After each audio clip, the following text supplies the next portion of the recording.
Buenos días, apreciados estudiantes. Hoy les vengo a hablar sobre la capacitancia. Bueno, mi nombre es Eder Manuel Alfaro Alfaro. Hablar de un capacitor es un dispositivo que es muy usado en diferentes circuitos. Como podemos apreciar, los tenemos. Una aplicación es sintonizar la frecuencia de los receptores de radio. Otra aplicación como factor de seguridad es eliminar las chispas en los sistemas de encendido en automóvil, y al que le vamos a dar bastante importancia aquí como una fuente de almacenamiento de energía por un corto periodo de tiempo, y la libera de tal manera en unidades rápidas como flash electrónico. Existen otras aplicaciones más de los capacitores. Bueno, aquí tenemos un pequeño esquema de la física que esto representa. Se compone de dos placas paralelas conductoras que están unidas a través de dos alambres conductores que tienen una fuente, un diferencial de potencial. Al aplicarle este diferencial de potencial sobre ella, se produce un almacenamiento de cargas de un lado positivo y del otro lado negativo iguales, que matemáticamente la podemos definir como la razón que existe entre la magnitud de la carga que se almacena sobre el diferencial de voltaje producido entre las dos placas. Bueno, aquí la tenemos. Capacitancia es igual a la carga sobre el diferencial de potencial. Bueno, como ya sabemos, esto aquí me da unidades en el sistema internacional del Coulomb, y este es el voltio. El Coulomb sobre el voltio vamos a definirla en el sistema internacional, la vamos a llamar un Faraday. O sea que la razón entre Coulomb y voltio vamos a llamarla de ahora en adelante Faraday. Aunque es una unidad muy grande, un Faraday, normalmente en los circuitos utilizamos prefijos como micra, mili, nano, Faraday, obviamente para hacer notación a ella.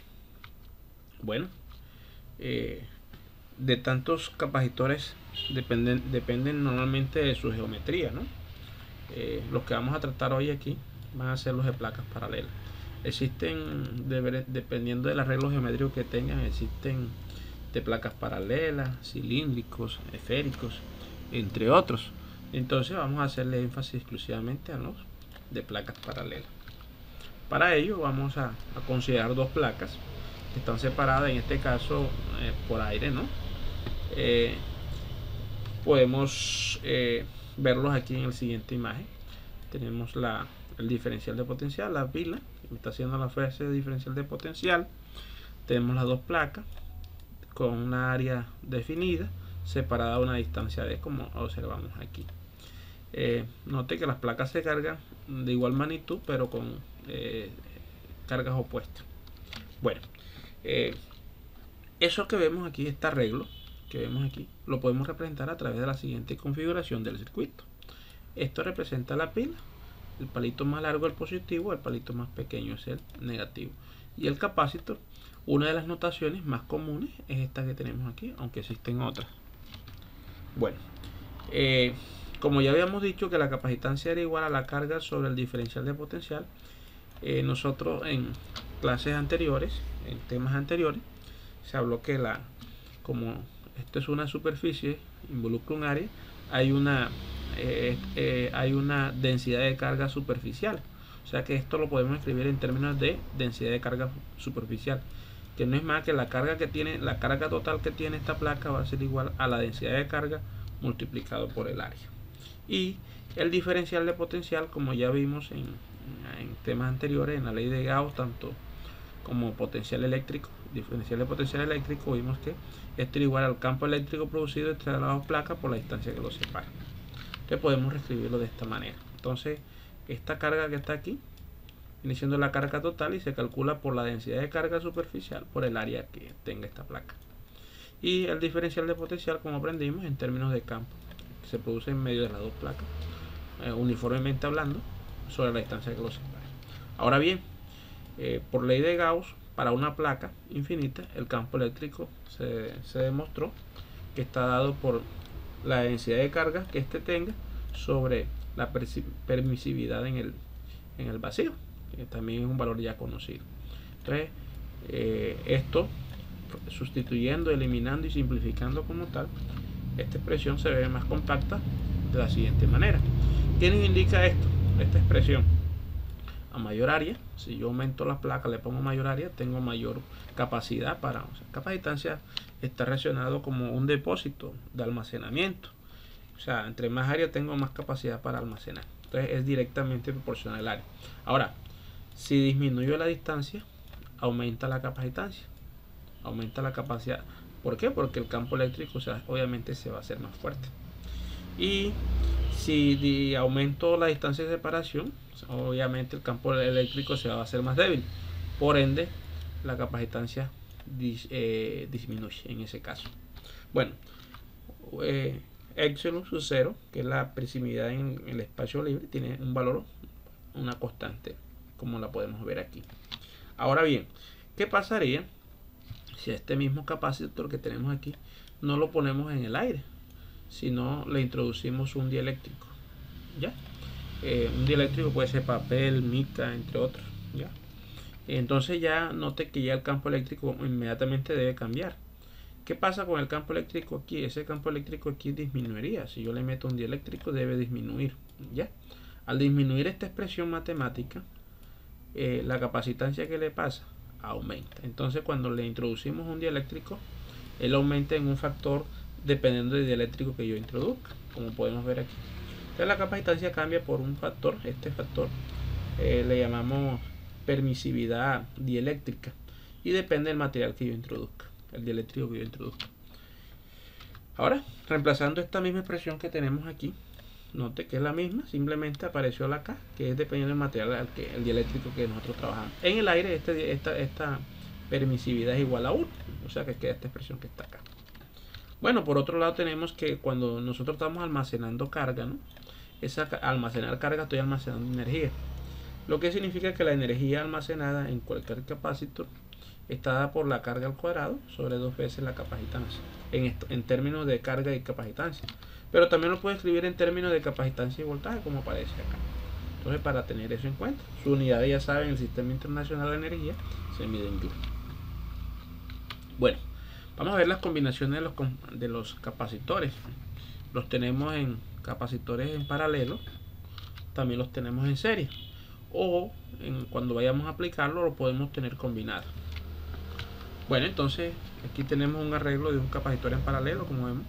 Colocamos el capacitor 1 y aplicado un diferencial de potencial. Yo pude colocar otro más, 3, 4, 5, etcétera, dependiendo de las circunstancias.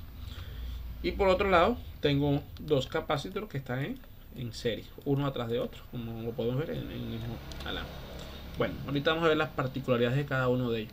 El objetivo de trabajar las combinaciones de capacitores es que si están en paralelo es convertirlo en uno solo. Eso se le llama capacitancia equivalente o requerida, ¿no?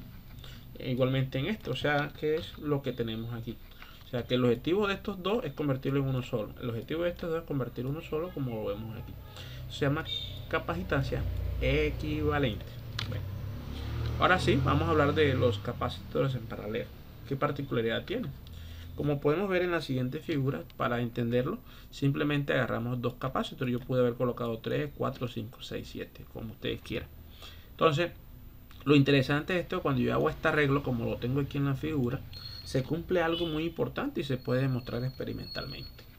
Que el voltaje recibido por la capacitancia 1 por la capacitancia 2 va a ser la misma.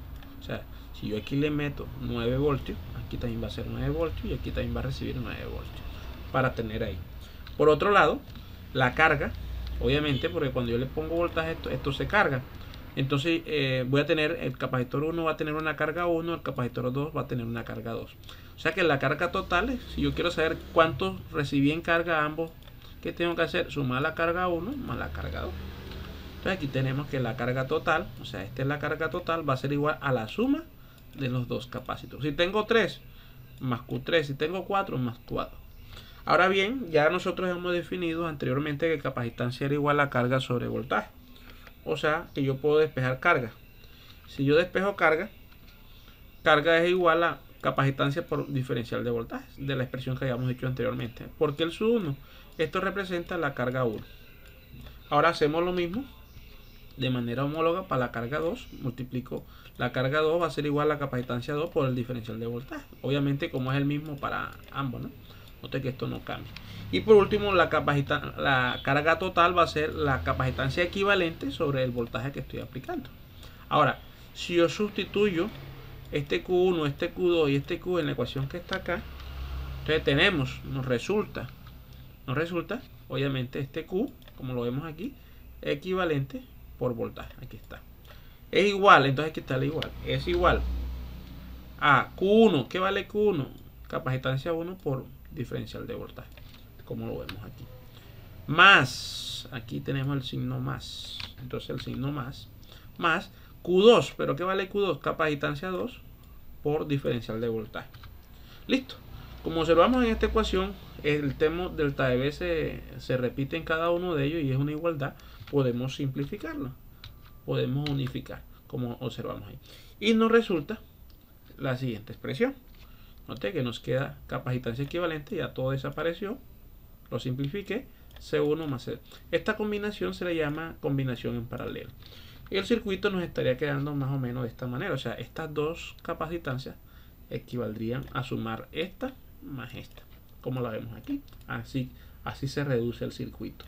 Ahora, pero si existen más de dos capacitancias, 3, 4, entonces hacemos una generalización como aparece aquí. Cuando yo tengo muchos capacitores en paralelo, simplemente sumarlo como aritméticamente, como vemos aquí. Esta es la expresión general para los capacitores en paralelo. Ahora vamos a ver los capacitores en serie. Esta, como ya lo vimos, esta combinación es muy interesante. La magnitud de las cargas debe ser la misma en cada una de las placas. Si yo los coloco en serie, siempre se va a cumplir esto, como observamos aquí. Por ejemplo, colocamos dos capacitores. Vamos a poner, esta tengo una capacidad 1 y una capacitancia 2. ¿Sí nota? De capacitancias diferentes. Siempre se va a cumplir, así tengan capacitancias diferentes. La carga que recibe cada una de las placas va a ser la misma. Esa es una de las físicas, de las propiedades que se cumplen en este arreglo, ¿no? Entonces hay que tener en cuenta en fundamentos teóricos que la carga que recibe este va a ser la misma carga que recibe este, independientemente que estos tengan capacitancia diferente. Listo. Ahora ya no tengo que, ahora tengo un voltaje. ¿Qué es lo que sucede? Que este va a recibir un voltaje 1 y este va a recibir un voltaje 2. Note que en el arreglo anterior todos recibían el mismo voltaje, acá no. Acá el voltaje de entrada va a ser igual a la suma de los voltajes en cada una de las capacitancias, como vemos ahora a continuación. O sea que este delta de B es sumar el voltaje que yo voy a obtener aquí más el diferencial de voltaje que voy a tener acá. Listo. Entonces yo puedo despejar de las ecuaciones, yo puedo despejar aquí es igual el voltaje total, voltaje 1, de la ecuación ya que conocemos de capacitancia. El voltaje es igual a la carga sobre el diferencial de voltaje en términos de capacitancia es igual a la carga sobre la capacitancia 1. Hago esto con el diferencial de voltaje 1, también lo hago con el diferencial de voltaje 2. Similar, simplemente es cambiar los subíndices como vemos aquí. La misma expresión de arriba, pero con los índices cambiados. Ahora, delta de B total va a ser igual a la carga total sobre la capacitancia equivalente. Como dijimos que las cargas van a ser las mismas, note que aquí las cargas siempre son las mismas, no cambiaron. En el anterior el que era igual era el voltaje, acá el que es igual son las cargas, entonces se invierte en la física, ¿no? del sistema. Ahora sustituyendo cada uno de estos términos, este término acá nos quedaría como observamos aquí. Ya no escribo esto, sino lo que equivale, Q sobre la capacitancia equivalente. Igual. Delta de B1 que vale, o sea, diferencial de voltaje 1, Q sobre C1. Aquí lo tenemos. Más, aquí, más. Diferencial de voltaje 2, ya lo tenemos, que es Q sobre capacitancia 2. Ahora bien, como observamos aquí, las Q se repiten, son las mismas, como ya lo dijimos por definición. Entonces yo las puedo simplificar. Simplificando cada uno de estos, note, al simplificar esto, quitar esto, ¿qué número me debe quedar ahí si no aparece? Un 1 aquí y un 1 acá. Lo que me permite reescribir la ecuación de la siguiente manera. 1 sobre capacitancia equivalente, ya. Esta combinación que está aquí, yo la puedo generalizar. O sea, si tengo 2, ya aquí tengo 2, si tengo 3, si tengo 4, podemos escribirla de la siguiente manera. Antes de esto, estas dos capacitores se convierten en uno solo. Es el objetivo principal de reducir un circuito. Ahora, generalizando, ¿cómo nos queda? Que para cualquier suma de más de 2, la capacitancia equivalente se puede encontrar a través de la siguiente combinación en serie. Bueno, esto ha sido todo por hoy. Muchas gracias, muchachos.